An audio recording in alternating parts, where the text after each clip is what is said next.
Hello aspirants, this is Shanmukha Priya from Excel Civils Academy. ఈరోజు the Hindu news పేపర్లో ఉన్న important topics ఏంటో చూద్దాము. CRPF Jawan 2 militants killed, 7 people hurt in Jammu encounters. Important for your GS3 paper. మీరు news పేపర్స్లో recent news articles చూసే ఉంటారు. Terror attacks అనేవి జరుగుతున్నాయి. అండ్ రీసెంట్గా రియాసీ అనే డిస్ట్రిక్ట్లో పిలిగ్రిమేజ్కి వెళ్తున్న టూరిస్ట్ బస్ మీద కూడా అటాక్ జరిగింది. సో ఇప్పుడు ఇది కొత్తగా రీసెంట్ టెర్రర్ అటాక్ అనమాట, latest. Militants attack Katwa civilian police cavalcade before being killed.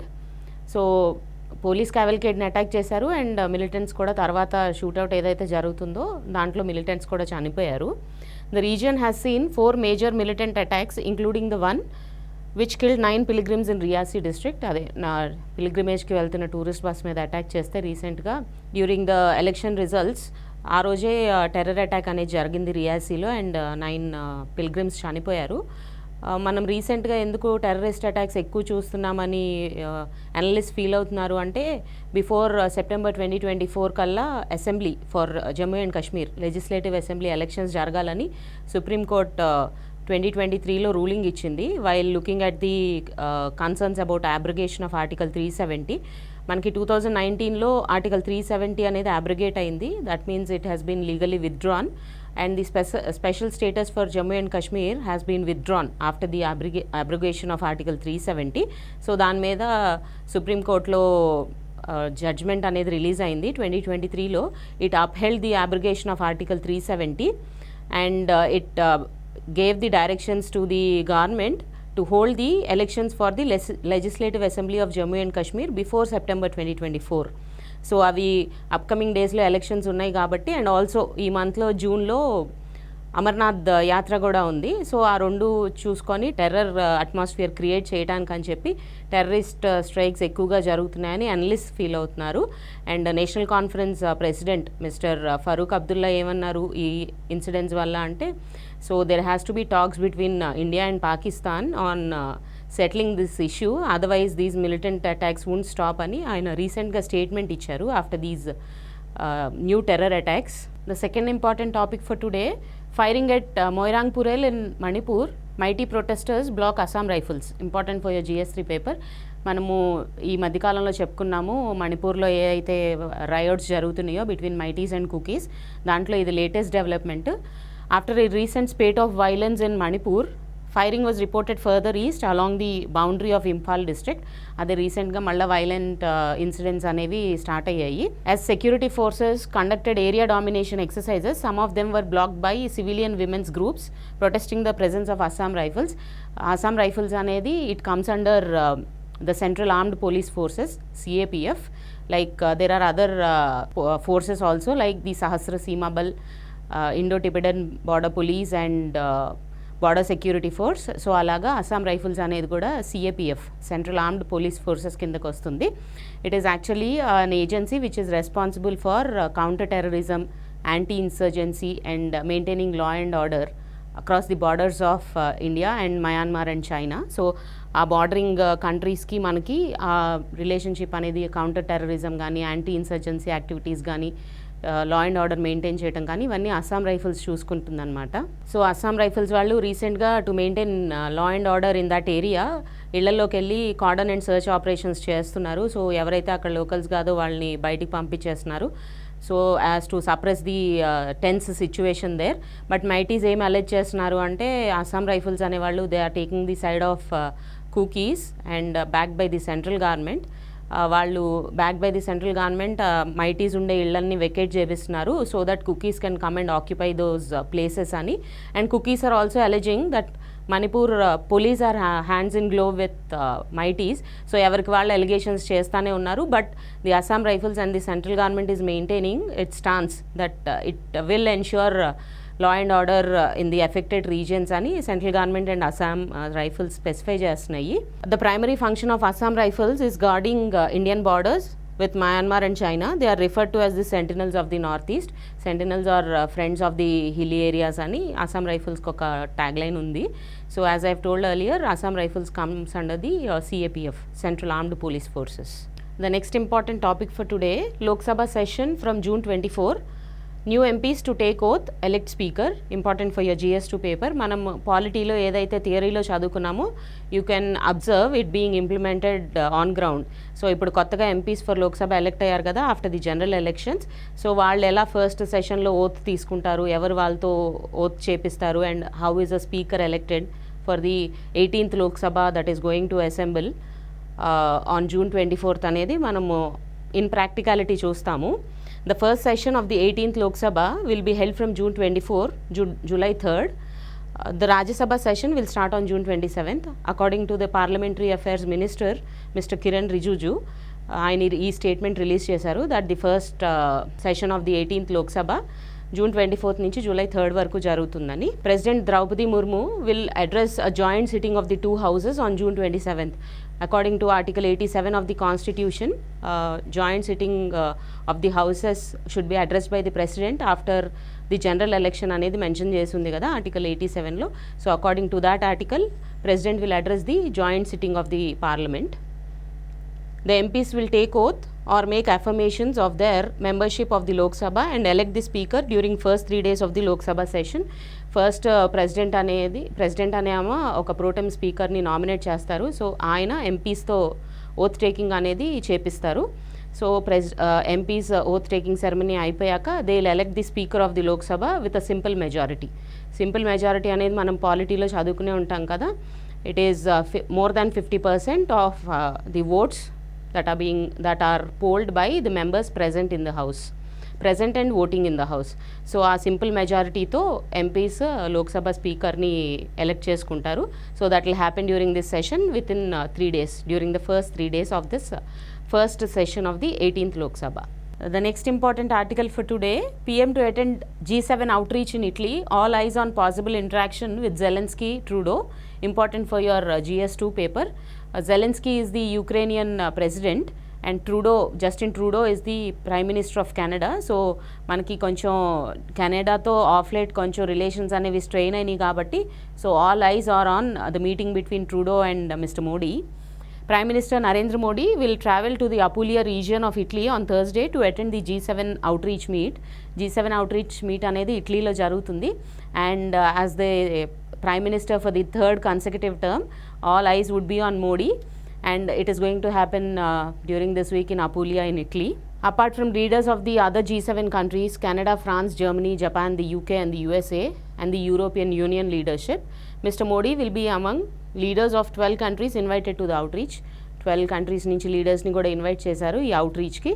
The major focus points during this outreach, G7 outreach would be the Russia-Ukraine war and the disturbances in the Gaza region between the Israel and the Hamas, and how to use AI ethically, and also food security and migration issues. ఇప్పుడు ఇట్లాంటి problematic reasons, say for example Ukraine నుంచి mass migration అనేది జరుగుతుంది, and also from Gaza mass migrations జరుగుతున్నాయి, and some reasons of Africa నుంచి కూడా mass migrations జరుగుతున్నాయి. So how to mitigate that migration scenario, or how to compensate or how to accommodate those people who are mass migrating from such complicated regions అనేది కూడా ఒక focus పాయింట్గా ఉండబోతుంది G7 సమ్మిట్లో. And one more agenda article on the agenda is offering $50 billion loan proposal అనేది పెట్టబోతున్నారు. And he is planning to compensate that loan using the interest acquired from the frozen assets of Russia. Western కంట్రీస్లో రష్యాకి ఏవైతే assets ఉన్నాయో అవన్నీ freeze చేస్తారు కదా Russia Ukraine మీద war start చేసినప్పుడు. సో వాటి మీద వచ్చే ఇంట్రెస్ట్తో ఆ లోన్ని కాంపెన్సేట్ చేసుకోవాలి అని చెప్పి ప్రపోజల్ పెట్టబోతున్నారు mister Joe Biden. And also రీసెంట్గా యుఎస్ అనేవి చైనా మీద శాంక్షన్స్ని పెంచింది because China is helping Russia in the Russia Ukraine war with semiconductor chips and everything. So China మీద ఇప్పుడు శాంక్షన్స్ అనేది యుఎస్ఏ పెంచింది. సో అది కూడా ఒక టాపిక్ ఆఫ్ డిస్కషన్ ఉండబోతుంది. And also UN negotiated peace deal between Israel and Hamas అనేది USA is insisting on this peace deal. So అప్పుడు కానీ ఆ రీజియన్లో వైలెన్స్ అనేది ఆగదు అని చెప్పి యుఎస్ఏ ఫీల్ అవుతుంది. సో అది కూడా ఒక ఎజెండా ఐటమ్గా ఉండబోతుంది ఈ G7 సమ్మిట్లో. The next important article for today, study ranks India second in nitrous oxide emissions, important for your GS3. India is the world's second largest source of nitrous oxide, a greenhouse gas that heats up the atmosphere far more than carbon dioxide.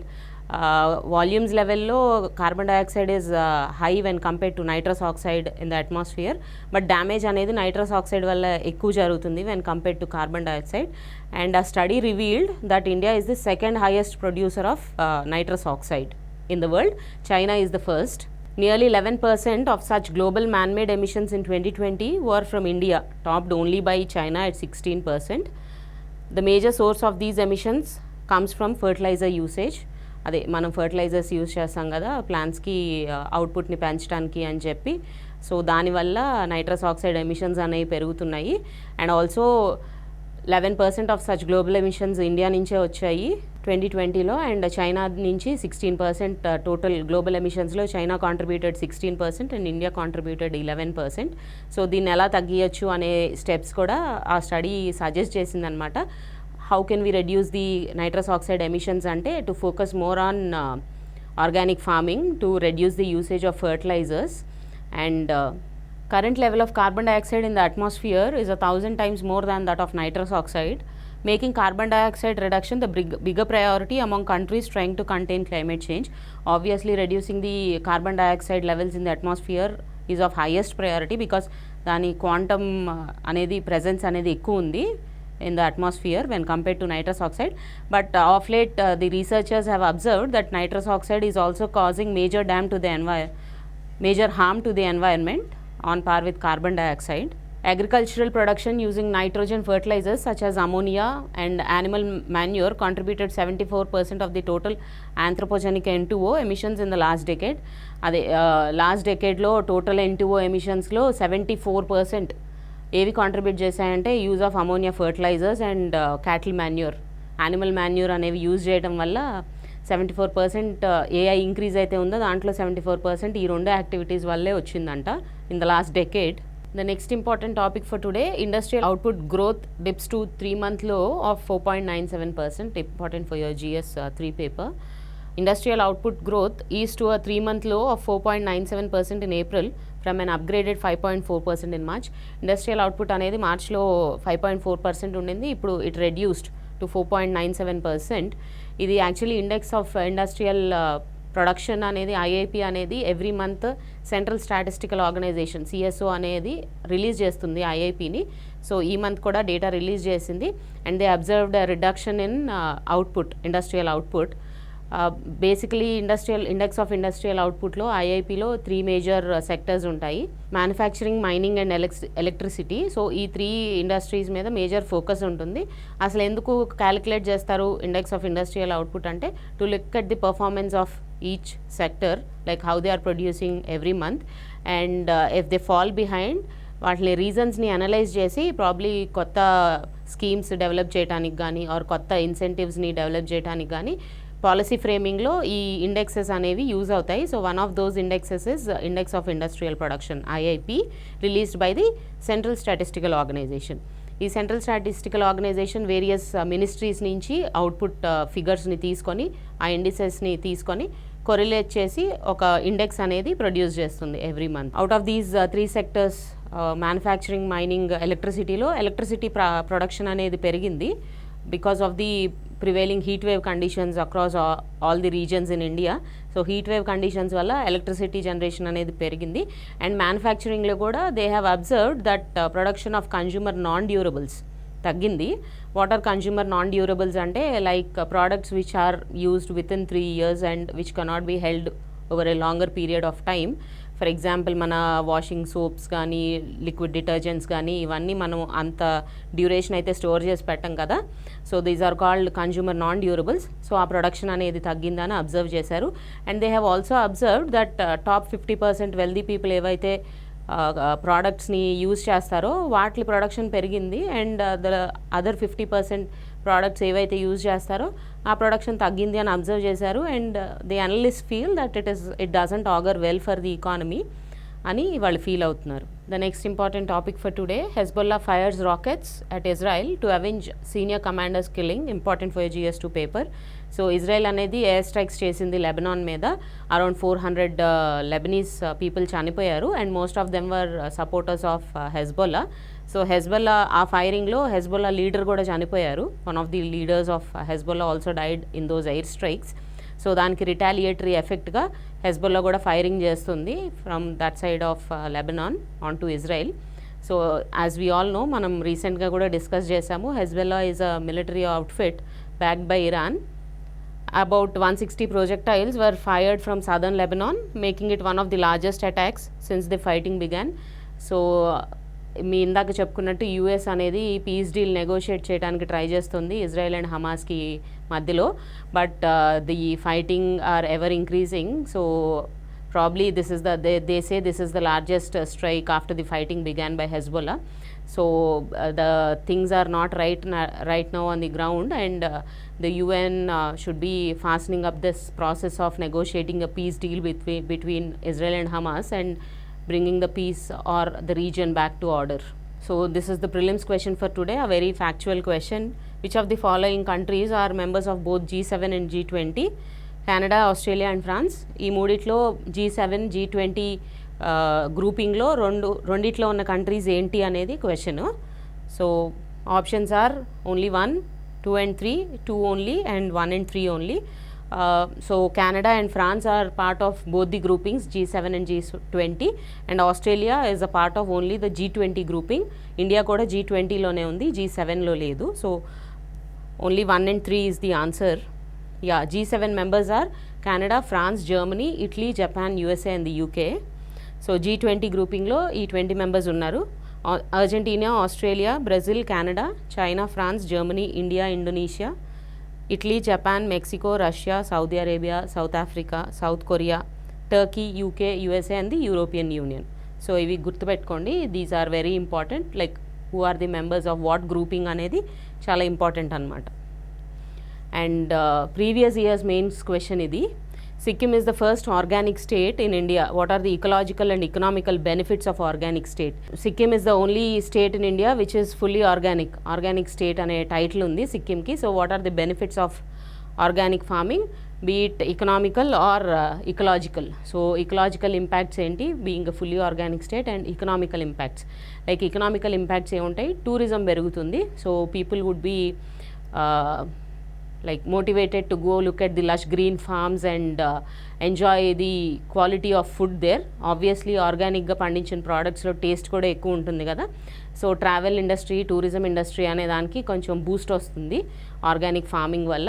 And also ecological benefits ఏంటంటే the soil fertility would be replenished and chemical usage అనేది తగ్గుతుంది, which will mitigate the harmful effects of using chemical pesticides and fertilisers. So అవి ఇలాబరేట్గా రాయాలి.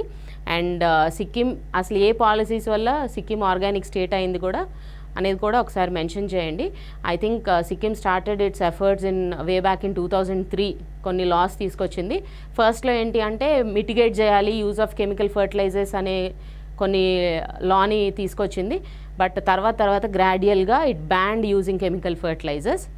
It is actually a very hard policy decision, but కానీ with gut దాన్ని implement చేసింది.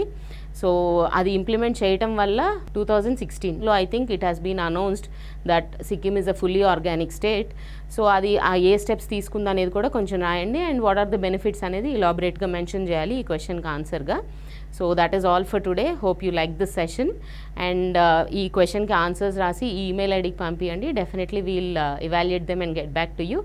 And yeah, there is no shortcut to success and there is no substitute for hard work. Thank you.